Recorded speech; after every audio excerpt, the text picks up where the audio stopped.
Hariyali chicken ஷேக் kebab தான் பண்ண போகிறோம். ஸோ ரொம்ப ஈஸியான சிம்பிளான மெத்தடில் பண்ண போகிறோம். ஒரு ஆனியன் எடுத்திருக்கேன். இது ரொம்ப பொடிசாக நம்ம கட் பண்ணணும். அப்படி இல்லைன்னா ஃபுட் ப்ராசஸர் அப்படி இல்லைன்னா நீங்கள் மிக்சிலேயே நீங்கள் லைட்டாக பிளெண்ட் பண்ணி எடுத்துக்கலாம். சும்மா ஒரு 1 or 2 பல்ஸ் போட்டாலே உங்களுக்கு குட்டி குட்டியாக மைன்ஸ்ட் ஆகிடும். இதில் பார்த்தீங்கன்னா 3/4 கிலோ சிக்கனை நான் கொஞ்சம் கொஞ்சமாக ஆட் பண்ணி மைன்ஸ்டு மீட் மாதிரி கொத்துக்கறின்னு சொல்லுவாங்கள்ல, அது ரொம்ப பொடிசாக ஆக்கி எடுத்திருக்கேன். இதில் நம்ம வாட்டர் ஆட் பண்ணக்கூடாது. வாட்டருக்கு பதிலாக பார்த்தீங்கன்னா ஆனியனையும் போட்டு நான் மிக்ஸ் பண்ணியிருக்கேன். ஸோ ஆனியனில் லைட்டாக தண்ணி நீர்த்து விடும். ஸோ அதுவே நமக்கு போதும்.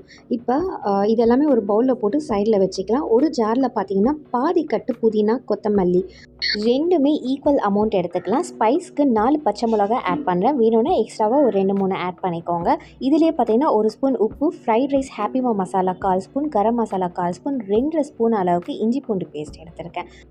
இது ஒரு கெட்டியான புதினா சட்னி மாதிரி நம்ம அரைச்சி எடுக்கணும். நான் கொஞ்சம் லைட்டாக வாட்டரை ஆட் பண்ணிவிட்டேன். ஸோ நீங்கள் ரொம்ப கம்மியாக வாட்டர் ஆட் பண்ணுங்கள். அதுக்கப்புறமா கேர்டு பார்த்தீங்கன்னா 175 கிராம் நான் எடுத்திருக்கேன்.